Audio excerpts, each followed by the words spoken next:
So it's really caveat emptor, meaning buyer beware, for both your blockchain solution and your blockchain advisor.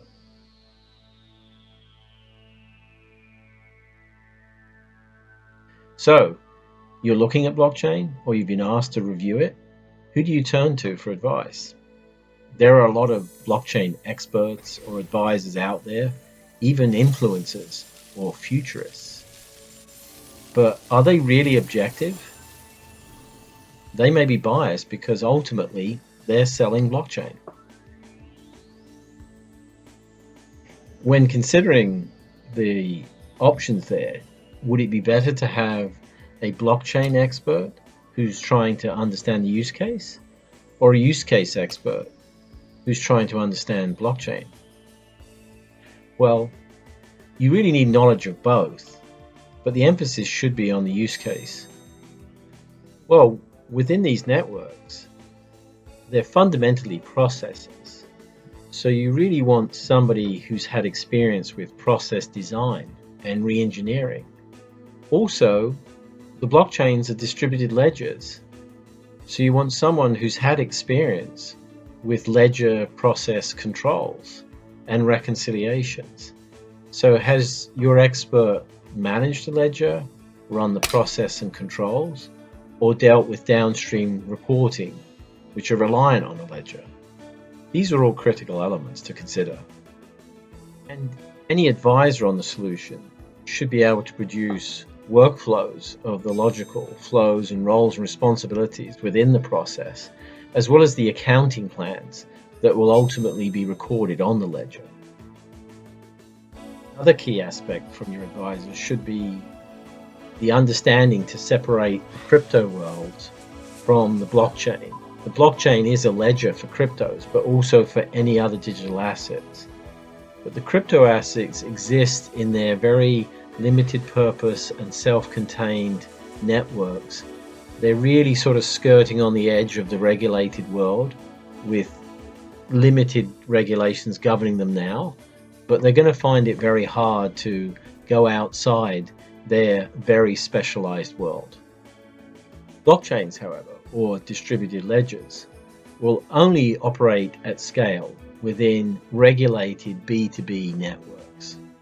That's just a matter of fact, because anybody involving the transfer of assets is usually a regulated or licensed entity, so they're not going to go away anytime soon. However, what you may see is non-regulated or non-participant entities merging or acquiring those licensed or regulated entries. So while the cost of entry to get into a certain use case or industry may be lowered significantly, it's going to allow the introduction of new competition and new participants. But also, as the saying goes, Rome wasn't built in a day. So all these participants are not going to have purely digital asset networks. Their networks are going to have to be able to interact with the legacy markets and be able to settle value in and out of the respective networks. And your advisors should understand that concept and how for it to be realized. However, the most important thing for your advisor to consider is, what is the business case? What is the opportunity? Unfortunately, a cut and paste of your legacy process with a blockchain doesn't necessarily derive benefits. In fact, it may actually put more work on certain participants having to validate and process the entire distributed ledger where they only had a limited role before. Therefore, your advisor should be able to show you and justify not only what are the business opportunities, but what are the reduced costs or possibly the reduced risks. And then really, what are the potential new products and opportunities that go beyond what your current legacy platforms can do today? Therefore, the ideal candidate for your advisor is someone who understands your use case and the blockchains that you want to implement.